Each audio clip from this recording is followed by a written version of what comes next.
ढीला छोड़ेंगे, ढीला, बस। देखिए इधर देखिए, रिलैक्स रखना, बॉडी को लूज रखना, ठीक है। रिलैक्स रखेंगे, ढीला छोड़ेंगे, ढीला, बस।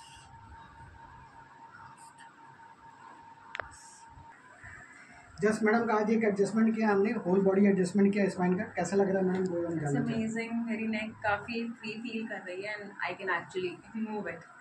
इट फील्स लाइक कैसे पूरा ब्लड सर्कुलेशन सर तक जा रहा है। Feels very nice. Thank you.